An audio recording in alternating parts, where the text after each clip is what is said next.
अस्सलामुअलैकुम, मेरा नाम है माज़ इरफ़ान और मेरा रजिस्ट्रेशन नंबर है FA25BMD030 और मैं पाइथन का प्रोग्राम बनाने जा रहा हूँ। तो मेरे प्रोग्राम का नाम है प्राइम नंबर रेंज एनालाइज़र। तो इसके अंदर पाइथन के प्रोग्राम को बनाने के लिए मुझे प्लेटफ़ॉर्म ओपन कर लेना होगा, कोई भी विजुअल स्टूडियो कोड मैंने ओपन कर लिया है और इसके अंदर मैंने एक फ़ोल्डर ओपन कर लिया अपने रजिस्ट्रेशन नंबर के हिसाब से और इसके अंदर मैं एक फ़ाइल का नेम बना देता हूँ कोई भी, जैसे lab.py फ़ाइल का नेम मैंने बना दिया और उसको मैं सेव कर दिया। py मैंने इसलिए लिखा क्योंकि पाइथन की एक्सटेंशन है तो py लिखना ज़रूरी होता है फ़ाइल के साथ। तो कोड की शुरुआत करता हूँ। सबसे पहले तो मैं अपने जो है प्रोजेक्ट का नाम लिख देता हूँ prime number range analyser. Prime number range analyser, बल्कि इसको प्रिंट करवा देते हैं ताकि हो ये कि एंड में वो अच्छे तरीके से सामने आ जाए। तो बल्कि इसको सारा कुछ एंड में लिखेंगे। सबसे पहले हम डायरेक्ट अपने वेरिएबल से शुरुआत करते हैं। वेरिएबल से शुरुआत करते हैं तो मैं एक स्टार्टिंग नंबर और एंडिंग नंबर चाहता हूँ। स्टार्टिंग नंबर के लिए मैं एक वेरिएबल दे देता हूँ स्टार्ट। वेरिएबल क्या होता है? वो जो वैल्यू स्टोर करते हैं उसको वेरिएबल कहते हैं। यानी कि ये एक वेरिएबल है जो आगे जो भी मैं लिखूंगा उसके अंदर जो भी वैल्यू पुट करूंगा वो इसके अंदर स्टोर होगी आगे। तो मैंने फॉर एग्जांपल स्टार्ट लिख दिया, इंटीजर इनपुट। अब मैं इन दोनों इंटीजर और इनपुट को समझाता हूँ ये दोनों हैं क्या। इंटीजर इनपुट और ये कोटेशन में मैंने लिख दिया enter starting number. Enter starting number. अच्छा, तो ये स्टार्ट जो है ये तो वेरिएबल है जो वैल्यू स्टोर करता है। इंटीजर क्या होता है? इंटीजर हमारे फंक्शन को ये बताता है कि जो वैल्यू स्टोर हुई है वो जो है नंबर्स की फॉर्म में हुई है। वो एक स्ट्रिंग की फॉर्म में नहीं बल्कि वो एक नंबर की फॉर्म में हुई है। जैसे फ्लोट होता है वो हमें बताता है कि एक डेसिमल की फॉर्म में हुई है। और ये जो कोटेशंस है ये बताती है कि हमें जो है वो जो हमने स्टोर की है वैल्यू वो स्ट्रिंग की फॉर्म में स्टोर की है। तो ये इनपुट है। इनपुट का मकसद ये है कि यूज़र से जो मैंने अगर कोई प्रोग्राम रन करना है तो उसमें यूज़र से यानी मुझसे वो सवाल करे, ये वाला सवाल जो एंटर स्टार्टिंग नंबर है। तो ये इंटीजर और इनपुट का मकसद है। तो सेम टू सेम मैं एक एंडिंग नंबर के लिए कर देता हूँ एंड इज इक्वल्स टू, वो मैं सेम टू सेम इंटीजर क्योंकि एंडिंग नंबर भी इंटीजर में चाहिए।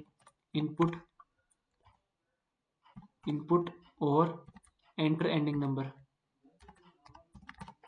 Enter ending number. तो मैंने ये लिख दिया। यहाँ पे स्पेसिंग दे देता हूँ। स्पेस इसलिए दे रहा हूँ क्योंकि जब वो सवाल पूछे तो जब मैं उसको जवाब दूँ तो वो स्पेस से लिखा जाए तो ज़रा खूबसूरती बढ़ जाती है। अच्छा, उसके अलावा अब मैं कंडीशनिंग स्टार्ट कर देता हूँ। कंडीशनिंग क्योंकि हमें पता है कि जो प्राइम नंबर होता है वो हमेशा टू से जो है ग्रेटर होता है, क्योंकि टू या टू से ग्रेटर आप कह लें, टू से ग्रेटर ही, क्योंकि जो वन होता है वो तो ऑफिशियली प्राइम होता है, उसको हम क्या कहें कि वो खुद से और वन से डिवाइड हो, तो उसको इसमें नहीं गिनते। ठीक है, तो मैंने कह दिया कि जो स्टार्टिंग नंबर है, स्टार्टिंग नंबर ये वाला, ये वेरिएबल अगर लेस देन टू है तो उसको टू के बराबर ही गिन लो। मैंने कह दिया कि उसको टू के बराबर ही गिन लो अगर वो टू से लेस देन है, क्योंकि टू से लेस देन तो हम गिनेंगे नहीं। रेंज जो टू से ऊपर ही स्टार्ट होगी। ठीक है, उसके अलावा अगर स्टार्टिंग नंबर जो है, starting number is greater than ending number, तो ये तो चीज़ ही पॉसिबल नहीं है कि रेंज स्टार्ट हो, उसका स्टार्टिंग नंबर रेंज का जो है वो बड़ा हो एंडिंग नंबर से, ये तो रेंज ही पॉसिबल नहीं है। तो इसके लिए मैं कह रहा हूँ कि प्रिंट का फंक्शन यूज़ करता हूँ। मैं एक प्रिंट का फंक्शन मैंने यूज़ किया और लिख दिया कि जी invalid range. Invalid range. Invalid range क्यों कहा मैंने कि स्टार्टिंग नंबर जो है वो, starting number should be greater than ending number. अब ये मैंने एक स्ट्रिंग लिख दी। ये लाइन मैंने जो लिखी है यही मुझे प्रोग्राम बोलेगा इन केस अगर स्टार्टिंग नंबर जो है एंडिंग नंबर से बड़ा हो। ठीक है, ये मैंने कह दिया। प्रिंट जो फंक्शन है, एक आप ऐसे समझ लो कि जो प्रिंट फंक्शन होता है सेम टू सेम एक प्रिंटर की तरह काम करता है, जिसको हम कोई चीज़ इनपुट देते हैं तो वो हमें एक प्रिंट यानी एक आउटपुट निकाल के देता है। प्रिंट भी एक ऐसी चीज़ है जिसके जो है हम जो ये मैंने फॉर एग्जांपल ये एक इनपुट दिया ना, तो वो यही हमें आउटपुट के तौर पे यही चीज़ सेम चीज़ दिखाएगा अगर स्टार्टिंग जो है वो एंडिंग से बड़ी होगी। Simple, this is as simple, python बहुत सिंपल है, ठीक है। अच्छा, तो ये तो मैंने एक जो है वो कंडीशन लगा दी। इसके अलावा मैं कंडीशन लगा देता हूँ एल्स। एल्स लगाते हैं अगर ये ना हो उसके अलावा। तो ये मैंने एक उर्दू में एक जो है सेंटेंस बोला, ठीक है। वो अब इंग्लिश में लिखा जाता है एल्स के तौर पे, ठीक है। यानी अगर ये कंडीशन ना हो, यानी इफ वाली कंडीशन ना हो, तो उसके अलावा एल्स हो। फिर उसके अगर हमें तीन चार ऐसे कंडीशन बनाने हैं, तो हम लिखते हैं इफ, फिर उसके बाद L if, L if, L if, तो लास्ट में लिख देते हैं एल्स। तो यहाँ पे दो कंडीशन है, तो मैंने लिख दिया एल्स, ठीक है। सीधा सीधा सिंपल सिंपल एल्स लिख दिया। एल्स क्या हो, नंबर जो हो, मैंने एक और वेरिएबल बना दिया, नंबर जो है वो स्टार्टिंग नंबर के बराबर हो, ठीक है। मैंने एक और वेरिएबल बना दिया नंबर, नंबर की वही वैल्यू हो जो स्टार्टिंग नंबर की वैल्यू है। एक और मैंने बना दिया जी प्राइम काउंट, प्राइम काउंट, ठीक है। प्राइम काउंट किसके बराबर हो, 0 के। अब ये मैं बताता हूँ ये मैंने किया क्या, प्राइम काउंट और प्राइम सम ये सारा है क्या, ये वेरिएबल्स में क्यों लिख रहा हूँ। प्राइम सम जो है वो भी 0 के बराबर हो, और लार्जेस्ट प्राइम जो है वो भी, बल्कि लार्जेस्ट प्राइम, इसमें स्पेसिंग अलाउड नहीं होती। स्पेसिंग रखेंगे तो उसके लिए हमें ये चीज़ रखनी पड़ती है, ये। तो ये चीज़ जो है स्पेस को डिटोनेट करती है, लेकिन मैं स्पेस रखना नहीं चाहता क्योंकि ये चीज़ मुझे सिरे से बुरी लगती है, आई डोंट लाइक इट। तो आगे चलते हैं। लार्जेस्ट प्राइम और ये सब कुछ मैंने क्यों रखा, मैंने ये रखा कि मैंने कंडीशन बनाई कि शुरू में सारों की वैल्यू 0 हो। आगे जैसे जैसे मैं एक रेंज दूंगा ना, तो उसके अंदर वो चीज़ ऐड होती जाए, एक लूप क्रिएट होगा, ठीक है। इन सब की वैल्यू 0 है, बाद में ये सब ऐड होंगे रेंज के हिसाब से, जो कंडीशनिंग होगी उसके हिसाब से ऐड होंगे। तो उसके बाद हमें पता लगे कि जी प्राइम काउंट कितने हैं, प्राइम सम कितना है, लार्जेस्ट प्राइम नंबर कौन सा है मेरी रेंज के अंदर। तो वाइल, वाइल एक लूप को शो करता है, while number is less than and equals to ending number. अगर नंबर जो होगा less than and equals to ending number होगा, तो होगा क्या कि उसका डिवाइजर क्या होना चाहिए, डिवाइजर जो होगा 2 होगा, और जो उसका प्राइम होगा, उसका जो प्राइम होता है वो 1 होता है हमेशा, नंबर का जो प्राइम होता है वो 1 होता है, उसका प्राइम, डिवाइजर 2 होता है, ठीक है। तो मैंने एक कंडीशन सेट कर दी, डिवाइजर 2 होगा, प्राइम 1 होगा, अगर नंबर जो है less than and equal to ending number होगा। और नंबर की वैल्यू कौन सी है, जो स्टार्टिंग नंबर की वैल्यू है। अब हम इस्तेमाल करेंगे प्राइम लॉजिक को। प्राइम नंबर्स कौन से होते हैं, प्राइम नंबर्स वो नंबर्स होते हैं जो 1 से डिविजिबल हों या अपने आप से डिविजिबल हों। तो उसका लॉजिक क्या होता है, उसका लॉजिक होता है वाइल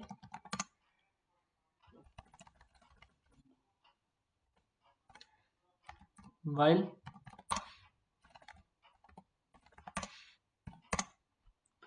जो डिवाइजर है मल्टीप्लाई करे डिवाइजर के साथ, यानी जो डिवाइजर मैंने 2 लिखा है वो मल्टीप्लाई करे डिवाइजर के साथ, ठीक है।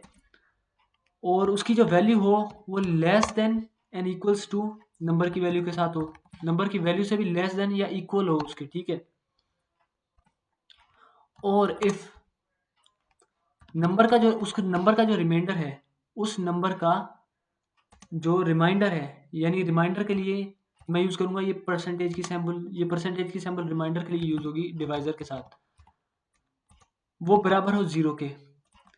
अब जिस प्राइम नंबर का डिवाइजर 0 हो जाए डिवाइड करने के बाद, तो वो प्राइम नंबर होता ही नहीं है, ठीक है। तो इसलिए इस प्राइम की जो वैल्यू होगी मैं वो 0 कर दूंगा, क्योंकि वो प्राइम नंबर वो 0 के हो ही नहीं सकता, वो प्राइम नंबर नहीं होगा, ठीक है। इसको मैं ब्रेक कर देता हूँ। डिवाइजर जो है उसके अंदर मैं ऐड कर दूंगा, डिवाइजर में एक और ऐड कर दूंगा, क्योंकि मैं ये लूप चलाना चाहता हूँ। ये लूप तब तक नहीं चलेगा जब तक इसका आंसर फॉल्स ना आ जाए, लूप की ये खासियत है। लूप तब तक चलेगा जब तक उसका आंसर फॉल्स नहीं आ जाता। तो ये प्रोसेस रिपीट होता जाएगा। इसके अंदर ऐड होगा +1, फिर 0 आ गया, अगर 0 आ गया फॉर एग्जाम्पल, तो वो फिर चलेगा, उसके अंदर +1 करेगा, फिर 0 आएगा, फिर वो चलेगा, फिर +1 करेगा। तो ये लूप चलता जाएगा, ठीक है। तो ये कर दिया मैंने। उसके बाद मैं कहता हूँ कि इफ इस प्राइम जो है, इस प्राइम की जो वैल्यू है ठीक है, जो मैंने वेरिएबल रखा वो इक्वल्स है 1 के। ठीक है, 1 के इक्वल हो गया तो प्राइम काउंट के अंदर आप ऐड कर दें, प्राइम प्राइम काउंट के अंदर एक +1 ऐड कर दें, क्योंकि अगर फॉर एग्जांपल हमारे पास 7 है, 7 जो है एक प्राइम नंबर है। ठीक है, उस रेंज के अंदर 7 आ गया तो मैं चाहता हूँ कि प्राइम जो काउंट है उसके अंदर एक ऐड हो जाए, ताकि हमें पता लगे कि प्राइम नंबर कितने हैं टोटल। फॉर एग्जाम्पल 2 है, 3 है, जितने प्राइम नंबर्स हैं वो ऐड हो जाए। तो ये एक मैं कंडीशन सेट कर रहा हूँ। इफ इस प्राइम की जो वैल्यू 1 है, यहाँ पे इस प्राइम की वैल्यू अगर 0 आ गई थी तो वो उसको ब्रेक कर रहा है। ठीक है, लूप को ब्रेक कर देगा, और प्राइम नंबर की वैल्यू अगर इस प्राइम की वैल्यू 1 आ जाए तो क्या हो, प्राइम काउंट जो है वो बराबर हो जाए प्राइम काउंट +1 के वो प्राइम काउंट के अंदर बार बार +1 ऐड होता जाए, उस रेंज के अंदर कितने प्राइम नंबर्स हैं। और प्राइम सम जो है उसके अंदर क्या हो, हमेशा नंबर ऐड हो, क्योंकि अगर सम है, फॉर एग्जांपल एक रेंज के अंदर 4 नंबर्स हैं, एक रेंज के अंदर 4 नंबर्स हैं 1 2 3 4, उस रेंज की काउंटिंग क्या होगी, वो 4 होगी, कि उसके अंदर 4 नंबर है 1 2 3 4, लेकिन उस रेंज का सम क्या होगा 4 + 3 + 2 + 1, यानी कि 7 8 9 10। तो उस नंबर का जो सम होगा वो 10 होगा, लेकिन उसकी काउंटिंग जो होगी वो 4 होगी। इसलिए यहाँ पे जो काउंटिंग होगी उसके अंदर हम हमेशा +1 ऐड करेंगे, लेकिन सम के अंदर +1 ऐड नहीं करेंगे, डायरेक्टली नंबर ऐड करेंगे। तो नंबर कैसे ऐड करेंगे, प्राइम सम जो है वो प्राइम सम प्लस नंबर के बराबर हो, जो स्टार्टिंग नंबर है ना उस नंबर के बराबर हो। ठीक है, और जो लार्जेस्ट प्राइम है वो नंबर के बराबर हो हमेशा। तो लार्जेस्ट प्राइम नंबर के बराबर होगा, क्योंकि वो लार्जेस्ट प्राइम एक ही नंबर होगा। अगर 100 तक, फॉर एग्जांपल एक 90, मैं एक एग्जांपल दे रहा हूँ, अगर 90 एक लार्जेस्ट प्राइम नंबर है तो 90 ही दिखाए, वो सम वगैरह करके ना दिखाए। तो इसलिए हमने यहाँ पे तो कंडीशन सेट की और यहाँ पे सिर्फ उसको इक्वल दे दिया एक नंबर के। अच्छा, लार्जेस्ट प्राइम नंबर के लिए हमने सेट कर दिया नंबर को, और नंबर के अंदर हम क्या करेंगे, हमेशा नंबर के अंदर एक नंबर ऐड कर देंगे। ये लूप चलता जाएगा जब तक हमारी रेंज खत्म नहीं होती, चलता जाएगा। अब ये सारी ये यहाँ पे ये ट्रैकिंग है। ठीक है, ये नंबर ट्रैकिंग है, ये कंडीशंस है, लूप्स हैं। हमने नंबर ट्रैकिंग सवाल के मुताबिक डाल दी, कंडीशंस और लूप्स डाल दिए। ठीक है, अब आगे हम रिजल्ट जो आउटपुट है उसको रिजल्ट करते हैं। ठीक है, प्रिंट कर दिया, प्रिंट करेंगे हम। सबसे पहले तो क्योंकि मेरे प्रोजेक्ट का नाम जो है प्राइम नंबर रेंज एनालाइजर है, तो मैं उसको चाहता हूँ कि प्राइम नंबर रेंज एनालाइजर को वो प्रिंट करे, प्राइम नंबर रेंज एनालाइजर।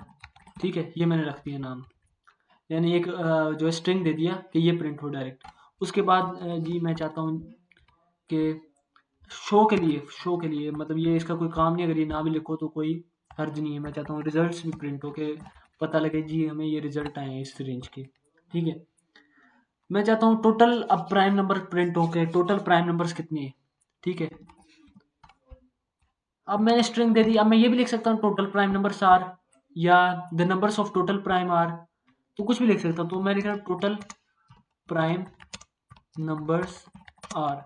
तो टोटल प्राइम नंबर्स की वैल्यू हमारे किस वेरिएबल ने स्टोर की थी, याद होना चाहिए हमें, किस वेरिएबल ने स्टोर की थी, प्राइम काउंट ने। कि प्राइम काउंट बताएगा हमें कि कितने काउंटिंग है प्राइम नंबर्स की, कितने हैं अंदर प्राइम नंबर, यानी 2 से लेकर 100 तक कितने प्राइम नंबर, बीच में 40 प्राइम नंबर आते हैं, 20 आते हैं, 30 आते हैं। तो total prime numbers prime count ने स्टोर की थी उसकी वैल्यू। और मैं चाहता हूँ प्रिंट हो जाए, क्या प्रिंट हो कि सम ऑफ प्राइम नंबर्स की वैल्यू किसने स्टोर की, सम ऑफ प्राइम नंबर्स आर। तो इसकी वैल्यू स्टोर की थी प्राइम सम ने, इसकी वैल्यू स्टोर की थी, मैंने दे दिया प्राइम सम।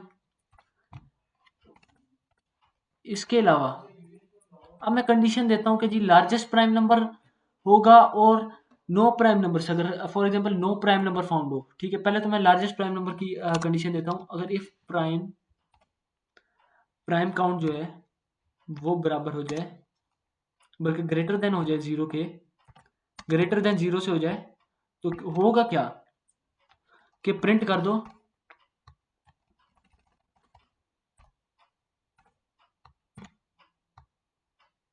प्रिंट कर दो लार्जेस्ट प्राइम नंबर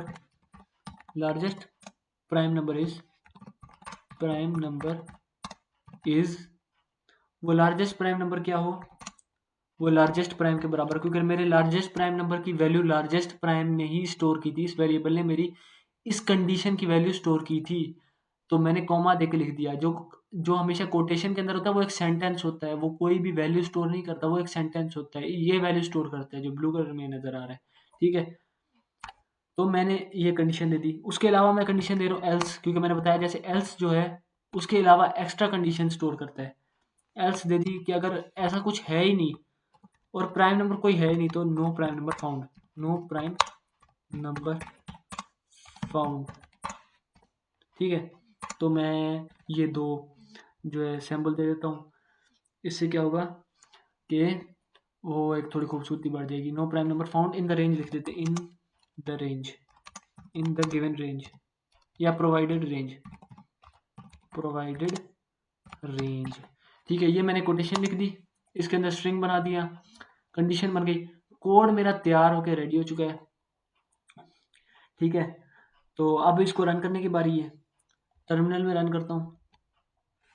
सबसे पहले मैं, क्योंकि पाइथन का प्रोग्राम है, पाइथन लिखूंगा, पाइथन, और जो है मेरे फाइल का नाम जो है lab.py, ये मैंने अपनी जो है फाइल का नाम लिख दिया। ये एक टर्मिनल के अंदर पाइथन के जो है इस प्रोग्राम को रन करने का एक तरीका है। ठीक है, अब ये मेरे से स्टार्टिंग नंबर पूछता है। मैं चाहता हूँ 2 से लेकर 100 तक की रेंज के अंदर जो भी प्राइम नंबर्स हैं उसका काउंट, उसका सम, उसके अंदर लार्जेस्ट जो है वो फाइंड कर दे। मैंने 2 दे दिया स्टार्टिंग नंबर, 100 दे दिया एंडिंग नंबर। तो एक एरर अकर हुआ, क्योंकि ये जो नंबर है, number is equal to number plus one, वो इस लूप के अंदर चला गया। ठीक है, उसकी वजह से जो प्रोग्राम है उसको ये समझ नहीं आ रही कि वो इन्फिनिट लूप की तरफ जा रहा है। ये यानी हमें एक लग रहा है कि प्रोग्राम स्टक हो चुका है। तो इसकी वजह से एक प्रॉब्लम अकर हुई। जब इसको मैंने इस लाइन के साथ सेट किया और इसको लूप के बाहर ले आया, जो एल्स वाली लूप है उसके साथ बाहर ले आया, तो फिर ये प्रोग्राम सही तरीके से रन हुआ। यानी enter starting number 2, enter ending number 100। तो मैं इसको एंटर करता हूँ, तो मेरे पास prime number range analyser results, total prime number जो है मेरे पास 25 है इसके अंदर, यानी 2 से 100 की रेंज के अंदर टोटल प्राइम नंबर 25 आते हैं। जो प्राइम नंबर्स का ओवरऑल सम आता है वो 1060 आता है। लार्जेस्ट प्राइम नंबर जो है 97 है, यानी 100 तक की रेंज में जो लार्जेस्ट प्राइम नंबर है वो 97 है। तो ये परफेक्टली कोड रन कर रहा है और वर्क कर रहा है, प्राइम नंबर रेंज एनालाइजर। तो यहाँ तक था मेरा प्रोग्राम। अल्लाह हाफिज़।